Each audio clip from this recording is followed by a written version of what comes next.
देवियों सज्जनों सत नमन। मैं आत्म परिचय 222 परिच्छेद को लेकर उपस्थित हुआ हूं। इसमें भगवती का अपनी सर्वव्यापकता बताते हुए विराट रूप प्रकट करना और भयभीत देवताओं की स्तुति से प्रसन्न होकर भगवती का पुनः सौम्य रूप धारण करना कथा के विषय में वर्णन किया गया है। आपसे निवेदन है कि आप मेरे इस वीडियो को शुरू से अंत तक जरूर देखें। माता की कृपा मिलेगी और सब कुछ ठीक होगा। सभी लोग स्वस्थ होंगे, निरोगी होंगे और उन्नत के मार्ग पर आगे बढ़ेंगे। सबसे पहले माता जी के लिए शंख ध्वनि।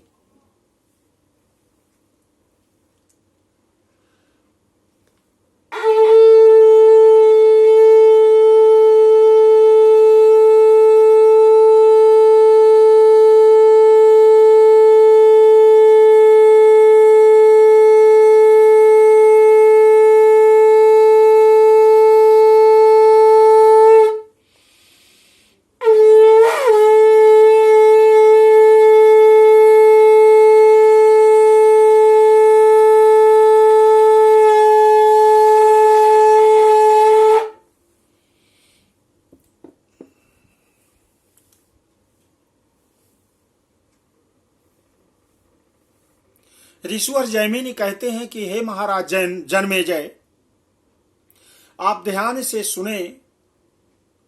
देवी हिमालय से कहती हैं कि हे हिमालय राज, यह संपूर्ण चराचर जगत मेरी माया शक्ति से ही उत्पन्न हुआ है। परमार्थ दृष्टि से विचार करने पर वह माया भी मुझसे अलग नहीं है। व्यवहार दृष्टि से वह विद्या ही माया इस नाम से प्रसिद्ध है। तत्व दृष्टि से भेद संबंध नहीं है, दोनों एक ही तत्व हैं। हे गिरे, मैं संपूर्ण जगत का सृजन कर माया और कर्म आदि के साथ प्राणों को आगे करके उस जगत के भीतर प्रवेश करती हूं। अन्यथा संसार के सभी क्रियाकलाप कैसे हो सकते हैं? इसी कारण से मैं ऐसा करती हूं। माया के भेदानुसार मेरे विभिन्न कार्य होते रहते हैं। जिस प्रकार आकाश एक होते हुए भी घटाकाश आदि अनेक नामों से व्यवहृत है, उसी प्रकार मैं एक होती हुई भी उपाधि भेद से भिन्न हूं। जिस प्रकार उत्तम और निकृष्ट सभी वस्तुओं को सदा प्रकाशित करता हुआ सूर्य कभी भी दूषित नहीं होता, उसी प्रकार मैं कभी उपाधियों के दोषों से लिप्त नहीं होती हूं। कुछ अज्ञानी मुझ में बुद्धि इत्यादि के कर्तृत्व का आरोप कर मुझे आत्मा तथा कर्म की संज्ञा देते हैं, किंतु विज्ञजन ऐसा नहीं करते हैं। जिस प्रकार घट रूप उपाधि के द्वारा महाकाश का घटाकाश से भेद कल्पित होता है, उसी प्रकार ईश्वर तथा जीव में वास्तविक भेद न होने पर भी अज्ञान रूप उपाधि के द्वारा ही जीव का ईश्वर से भेद माया के द्वारा कल्पित है। जैसे माया के प्रभाव से ही जीव अनेक प्रतीत होते हैं जो वास्तव में अनेक नहीं हैं, जैसे ही माया के प्रभाव से ईश्वर की भी विविधता का भान होता है, न कि अपने स्वभाववश ईश्वर एक ही होता है। विभिन्न जीवों के देह तथा इंद्रिय के समूह में जैसे भेद की प्रतीति अविद्या के कारण होती है, वह वास्तविक नहीं है, उसी प्रकार जीवों में भेद अविद्या के कारण है। इसमें दूसरे को हेतु नहीं बताया गया है। हे धराधर, हिमालय राज, गुणों सत्व रज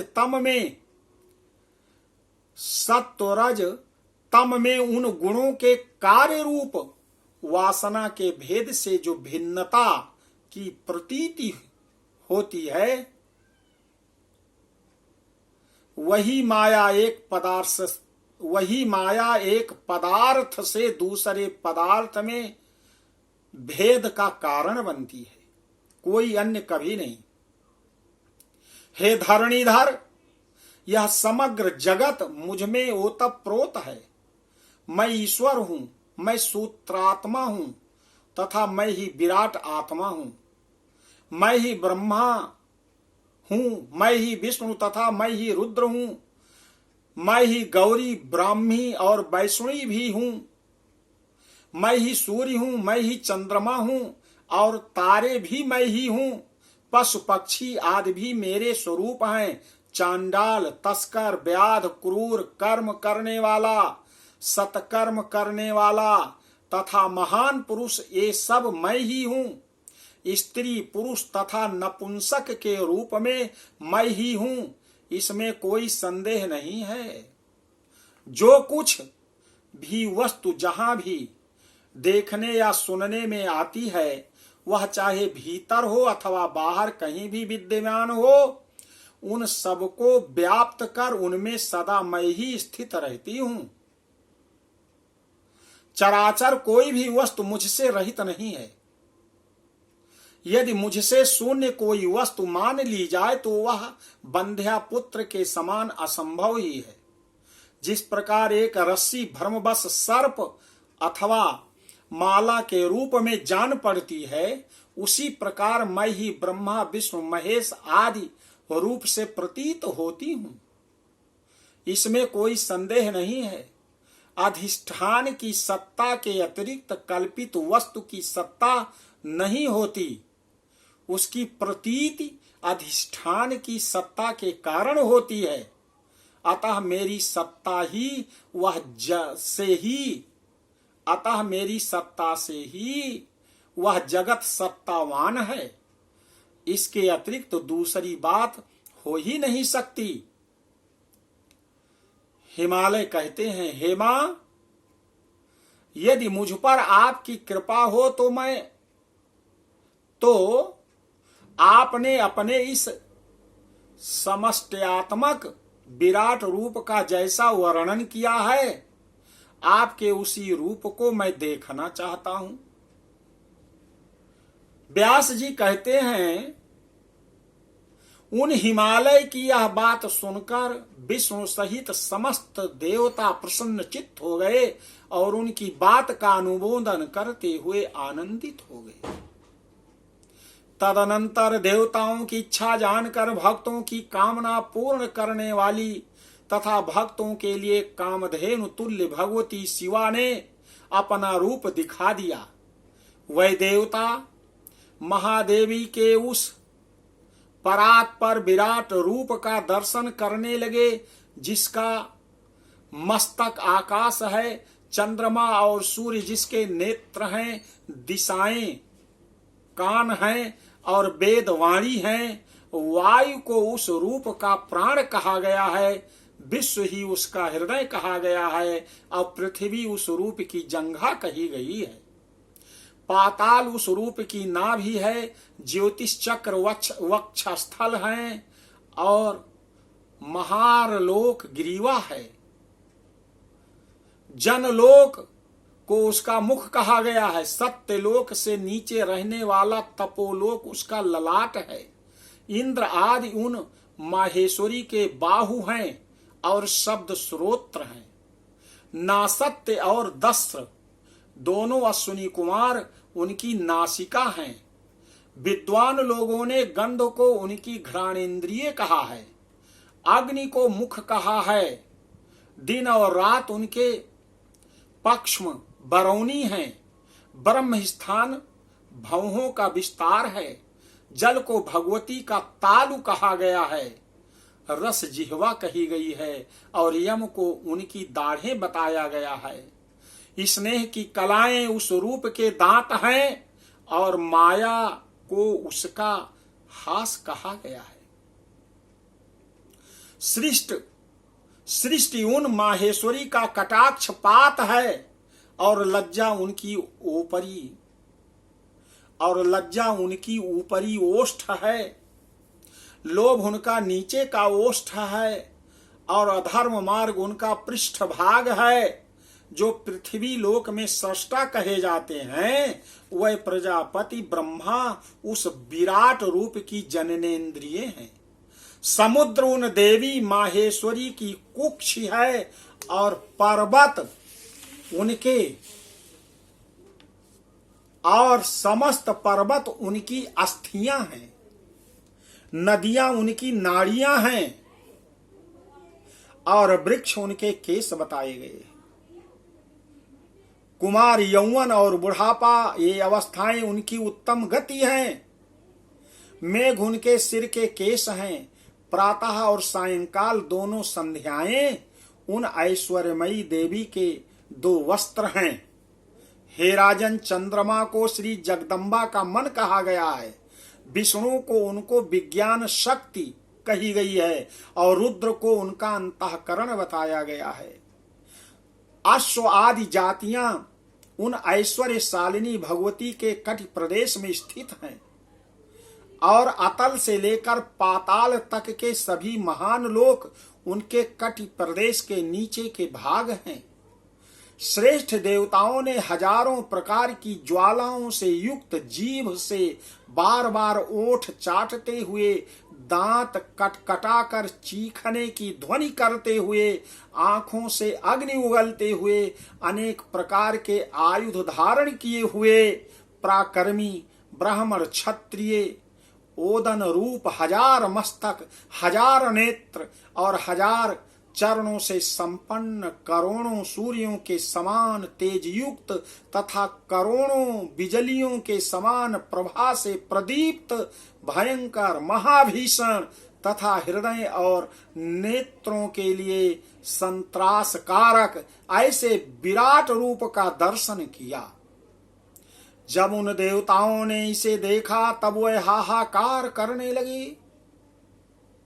उनके हृदय कांप उठे, उन्हें घोर मूर्छा आ गई और उनकी यह स्मृति भी समाप्त हो गई कि यही भगवती जगदम्बा है।